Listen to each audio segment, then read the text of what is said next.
Mesdames, Messieurs les représentants et représentantes des associations, chères habitantes, chers habitants, c'est avec une vive émotion que nous nous retrouvons ce soir. Je salue l'initiative dans ce contexte de guerre du réseau de coopération décentralisée pour la Palestine d'orchestrer dans nos villes cet événement des Lanternes pour la paix. Cette fête populaire organisée à Jérusalem-Est par le centre Al-Boutan chaque année en début du Ramadan. Je salue aussi ce soir la présence de l'association des Amis d'Aboudis, association reuséenne engagée depuis de nombreuses années en faveur de la population palestinienne. Le 7 octobre 2023, le Hamas a déclenché une action terroriste armée dans le sud d'Israël. Des zones militaires et civiles ont été visées par des milliers de roquettes et l'infiltration de commandos. Des centaines de morts ont été déplorées. Des familles sont endeuillées par la perte d'êtres chers et nous partageons leur peine. Israël n'a pas tardé à riposter par l'application d'une punition collective contre toute la bande de Gaza. Nous condamnons fermement et sans condition l'ensemble de ces crimes qui ne font qu'alourdir le bilan de ce conflit. Aujourd'hui, nous sommes dans l'impasse. Nous ne voyons aucune solution, si ce n'est l'unique solution, l'arrêt des combats et une solution à 2 États. Nous rappelons qu'aucune guerre ne justifie la mort de civils, qu'ils soient israéliens ou palestiniens. Nous parlons aujourd'hui de plus de 30 000 morts, il faut que cela cesse. Cette attaque est un basculement sans précédent depuis les dernières guerres israélo-arabes de 1967 et 1973 qui ont scellé l'occupation israélienne de Gaza. Pourtant, depuis plusieurs années, de nombreuses collectivités françaises ayant des partenariats avec des institutions, des villes et des camps palestiniens en Cisjordanie, dont Jérusalem-Est, ont alerté à maintes reprises le gouvernement français sur la dégradation politique et humanitaire en Palestine. Une détérioration de la situation qui est due à une occupation et à une oppression continue de la population palestinienne, à un morcellement du territoire causé par une colonisation intensifiée, au blocus inhumain sur la bande de Gaza depuis 2007, aux violences arbitraires à Jérusalem-Est et en Cisjordanie. C'est donc une population palestinienne meurtrie, humiliée, spoliée, mais résolument résiliente, qui subit quotidiennement les exactions des autorités israéliennes et des colons, sur des territoires qu'ils occupent illégalement selon le droit international. C'est aussi une population israélienne asphyxiée par la rhétorique d'un paradigme sécuritaire des gouvernements d'extrême droite successifs qui plongent leur société dans une voie sans issue. Aujourd'hui, plus que jamais, l'espoir d'un État palestinien et celui d'une paix juste et durable dans cette partie du Proche-Orient s'éloigne. J'ai l'honneur, ce soir, de m'exprimer au nom de la ville de Rezé, une ville engagée et volontaire à travers ses coopérations auprès des populations palestiniennes. J'ai une pensée forte et émue pour ces populations, pour nos amis, nos sœurs et nos frères, aujourd'hui en proie aux pires exactions qu'ils soient. Au nom de la ville de Rezé, je formule un vœu, que cette guerre cesse et que les enfants, femmes et hommes puissent vivre en paix. La ville de Rezé continuera d'être à leur côté et nous en sommes toutes et tous très fiers. Je vous remercie. Bonsoir à toutes et tous. Merci.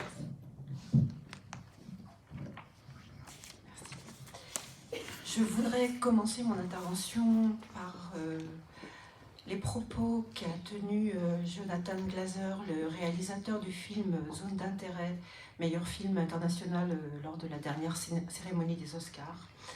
Sur scène, ce fils d'immigrés juifs ukrainiens s'est livré à un vibrant plaidoyer contre la politique d'Israël en Palestine. Et il a dit que ce soit les victimes en Israël le 7 octobre ou l'attaque du Hamas en cours à Gaza, ce sont toutes des victimes d'une déshumanisation. Agnès vous rappelait effectivement le bilan des atrocités. 30 000 victimes à ce jour, Cependant, ce bilan déjà effroyable pourrait être bien supérieur, car il exclut en effet les personnes qui sont décédées hors des hôpitaux, enterrés de manière précipitée, et ceux dont les corps sont toujours ensevelis sous les décombres, soit des milliers, voire des dizaines de milliers de Gazaouis. Et tout cela dans la plus grande impunité, puisque les violations du droit international se multiplient dans le même temps. Attaques d'hôpitaux, d'écoles, tirs contre des convois humanitaires visés par les forces de défense israéliennes, ce qu'a récemment confirmé le coordonnateur spécial des Nations Unies pour le Moyen-Orient, M. Thor Wennesland. Il a bien sûr fait état des pénuries graves de nourriture que vous connaissez, d'eau, d'abri, de médicaments, mais aussi de la propagation des maladies transmissibles, alors que, dans le même temps, plus de 2 millions de personnes sont confrontées à une insécurité alimentaire extrême. C'est vrai que dans le même temps, alors que le monde a le regard rivé sur Gaza, les colons et les forces israéliennes déchaînent une vague de violence inédite contre les Palestiniens en Cisjordanie, à Jérusalem-Est et dans les territoires occupés. Se livrant à des homicides illégaux, l'armée notamment, en recourant à la force meurtrière sans nécessité ou de manière disproportionnée lors de manifestations, en multipliant les arrestations arbitraires et en privant les blessés d'assistance médicale. Ainsi, depuis le début du conflit, plus de 500 personnes ont été tuées. À cela s'ajoutent les déplacements forcés de personnes et la destruction de biens et des équipements publics. Les gens sont aussi privés de travail, de ressources pour vivre, et les enfants et les jeunes ne peuvent plus aller à l'école. Tout cela m'a été confirmé par nos partenaires palestiniens. Alors face à la tragédie que vit aujourd'hui toute la population palestinienne, face à l'ampleur du désastre, aux destructions, nous sommes réunis ici pour faire ce geste symbolique, allumer une lumière pour la paix, en solidarité avec les Palestiniens du quartier de Silouane à Jérusalem-Est, et avec le peuple palestinien. Et ce geste, aussi infime soit-il, compte. Ce soir, nous sommes en effet, comme l'a dit Agnès, 12 collectivités françaises, Corbeil-Essonnes, Gennevilliers, Creil, Saint-Brieuc, le conseil départemental 93, Bobigny, Orvaux, Boulazac, Bagneux, Cergy, Nanterre, à l'accomplir ensemble. Car ensemble, et avec vous, nous avons choisi d'exprimer notre humanité commune avec le peuple palestinien.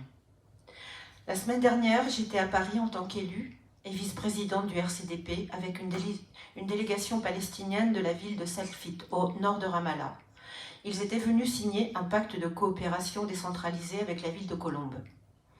Le maire de Salfit, Abdelkraïm Zoubaï, qui est aussi président de l'APLA, l'association des collectivités palestiniennes, me disait combien au plan moral et psychologique, aujourd'hui plus que jamais, il est essentiel pour les Palestiniens qui sont dans l'impuissance, le désespoir, qu'ils ne se sentent pas seuls, que leurs paroles soient portées, entendues par les autres peuples, que la vérité de leur situation soit connue sans fard. C'est pour eux aussi vital que l'aide matérielle, m'a-t-il dit. J'ai aussi eu l'occasion de rencontrer Madame Hala Abou Assari, ambassadrice de Palestine, qui disait combien, envers et contre tout, son peuple reste vivant, fraternel, et combien elle en est fière, malgré le chagrin, la peur, la colère qu'elle ressent. À Rezé, nous sommes aussi très fiers de porter, Agnès Bourget, mes collègues élus et moi-même, 3 coopérations avec des villes palestiniennes d'Aboudis, de Silouane et d'Hébron. Des coopérations pour le développement local, des partenariats solides avec des villes et des associations palestiniennes permettant d'appuyer des actions dans les domaines de la santé, de l'éducation, de la jeunesse, du soutien psychologique aux femmes et aux enfants. Maintenant, je vais vous expliquer ce que concrètement recouvre notre engagement en Palestine. D'abord, Abu-Dis depuis 2007. Abu-Dis, c'est une ville enclavée, située dans la banlieue est de Jérusalem. Elle est entourée de colonies israéliennes illégales qui privent l'accès des habitants à leurs terres agricoles. Et elle est aussi encerclée par un mur qui empêche l'accès à Jérusalem. Notre partenariat a concrètement commencé en 2011 par la création puis le soutien d'un centre socio-culturel. Pour les Palestiniens, Ce centre est un lieu de rassemblement autour d'activités éducatives, culturelles et sociales, comme le soutien scolaire, l'animation des rues, des ateliers de danse, d'art plastique, des cours de musique et aussi le soutien aux initiatives féminines. Il forme également des volontaires et des professionnels. En 2017, la ville de Nantes nous a rejoints, ce qui a donné lieu à l'élaboration d'une nouvelle convention tripartite autour de la construction d'un centre médical. Sachant que l'équipement du centre de santé en matériel médical est déterminant pour répondre aux urgences sanitaires de la population d'Aboudis et des communes avoisinantes. En effet, les checkpoints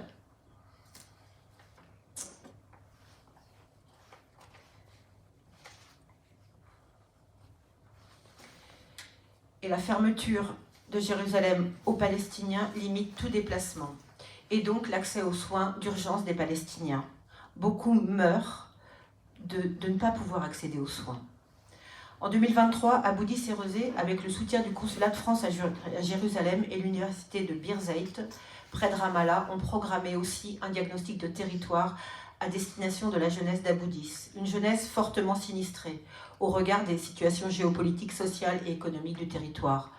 Ce diagnostic a pour but d'identifier les problèmes que rencontre une partie de la jeunesse, de recenser leurs besoins pour élaborer un programme d'action. Pour cette initiative, la ville de Rezé a été lauréate de l'appel à projet du consulat de France à Jérusalem. À Silouane maintenant, un des quartiers les plus densément peuplés de Jérusalem-Est, avec 65 000 résidents, qui est aujourd'hui en grave danger de destruction quasi complète par la mairie de Jérusalem, qui veut implanter un jardin biblique sur plus de 70% des terrains du quartier. Et c'est dans ce quartier que se situe le centre social Al-Boustan, véritable ressource pour les enfants, les femmes et les jeunes, et dont nous sommes partenaires. Dans ce cadre, notre ville pilote le volet jeunesse du projet Géreste 2 avec le RCDP. Pour ce projet, 14 collectivités françaises sont impliquées avec le centre social Al-Boustan. L'objectif est de construire un projet commun avec 30 jeunes palestiniens du quartier de Silouane et 30 jeunes français pour favoriser l'interculturalité, rompre l'isolement des jeunes de Jérusalem-Est. Car cet isolement est un point très fort et il faut absolument leur permettre de s'ouvrir. Cet été, 3 jeunes Rezéens font partie de l'aventure. Ils étaient en Palestine avec une délégation de 30 autres jeunes des villes françaises pour rencontrer en immersion leurs homologues palestiniens. Il s'agissait aussi de faire comprendre à ces jeunes la situation politique en Israël et qu'ils puissent en témoigner à leur retour en France, ce qui a été fait. Et en octobre prochain, ce sont les collectivités françaises qui recevront un groupe de 30 jeunes palestiniens, dont Rezé. Enfin, récemment, un autre partenariat s'est conclu à Hébron, qui est la ville située au sud de Jérusalem. C'était en 2023. Ce partenariat s'est fait avec le centre de l'association d'échanges culturels d'Hébron France, qui œuvre à la fois au développement de liens interculturels et au développement socio-culturel, et qui soutient les habitants de la vieille ville fortement sinistrée. Puisque la vieille ville d'Hébron est sous occupation palestine-israélienne depuis le 5 juin 1967, directement sous le contrôle de l'armée. Donc l'objectif de cette nouvelle coopération pour nous est de soutenir les activités de soutien scolaire, permettre des échanges interculturels et aider les femmes dans leur action éducative. Depuis le commencement du conflit, après l'effarement du 7 octobre, nous avons poursuivi et adapté notre soutien et nos actions à la situation en Palestine. Au plan des liens avec nos partenaires, la mairie de Rezé, Agnès Bourget, a eu plusieurs échanges via des courriers et des mails avec nos partenaires palestiniens pour leur marquer notre soutien, recueillir aussi leurs témoignages sur la situation et les conséquences du conflit sur leur territoire. Au plan politique, nous avons à différentes reprises marqué notre position vis-à-vis du conflit et demandé l'application du droit humanitaire et international. Via une tribune dans le Rezé mensuel, un vœu pour la paix au Proche-Orient, reposant, comme l'a dit Agnès, sur la demande d'un cessez-le-feu immédiat à Gaza et la reconnaissance par la France d'un État palestinien. Ce sont des lettres collectives signées par différentes collectivités françaises qui ont été envoyées au ministre des Affaires étrangères qui se sont succédés. Catherine Colonna, puis Stéphane Séjourné. Nous avons également communiqué sur la situation dans nos coopérations via une conférence de presse et des communiqués de presse. Nous avons donc porté la voix des Palestiniens. Et au niveau de l'aide et du soutien à nos partenaires, nous avons dès le début de l'année réagi à une proposition que nous a fait le ministère des Affaires étrangères, qui demandait aux collectivités françaises d'identifier des besoins essentiels de leurs partenaires palestiniens pour obtenir des subventions exceptionnelles en raison de la situation. Suite aux demandes que nous avons formulées, 10 000 € ont été attribués pour le centre de santé d'Abu Dis pour lui permettre de renforcer son personnel, acheter des médicaments et faire face, vous vous en doutez, à l'augmentation du flux des patients. 5 000 € ont été attribués au centre AECHF d'Hébron pour, entre autres, acheter des tablettes pour les familles les plus démunies et permettre ainsi à leurs enfants de continuer leur scolarité à distance. Ils ne peuvent pas se rendre à l'école, c'est beaucoup trop dangereux. La manière dont Rezé s'est emparé de cette question des subventions exceptionnelles a une fois de plus été saluée par le consulat et elle a désormais valeur d'exemplarité vis-à-vis des autres collectivités afin qu'eux aussi réagissent rapidement. Vous l'avez compris, c'est porté par des valeurs universelles de fraternité, de solidarité, d'ouverture au monde et à l'autre que nous agissons. Et je conclurai avec les mots de paix du poète israélien Yehuda Hashimai, car il nous rappelle ce que nous ne devons jamais oublier. J'en appelle à tous ceux qui, comme vous, aspirent à la lumière, à la paix, au respect. Nous sommes chacun l'autre d'autrui, chacun responsable de l'autre en nous et en lui, comptable des vies et de la vie même qui nous unit. Merci de votre attention.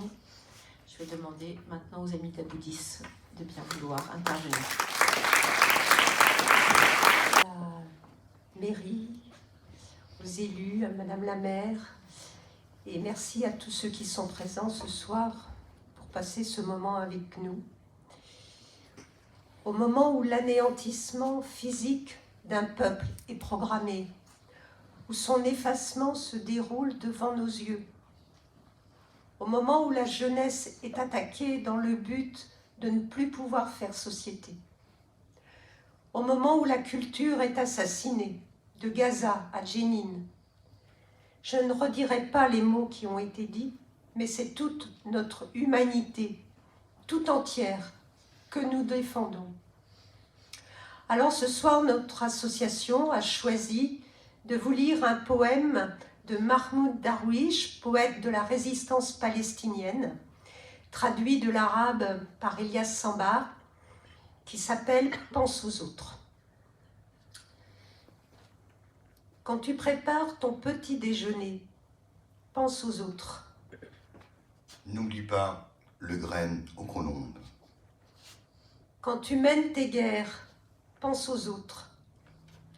N'oublie pas ceux qui réclament la paix. Quand tu règles la facture d'eau, pense aux autres. Qui têtent les nuages. Quand tu rentres à la maison, ta maison, pense aux autres. N'oublie pas le peuple des tentes. Quand tu comptes les étoiles pour dormir, pense aux autres. Certains n'ont pas le loisir de rêver. Quand tu te libères par la métonymie, pense aux autres. Qui ont perdu le droit à la parole. Quand tu penses aux autres lointains, pense à toi.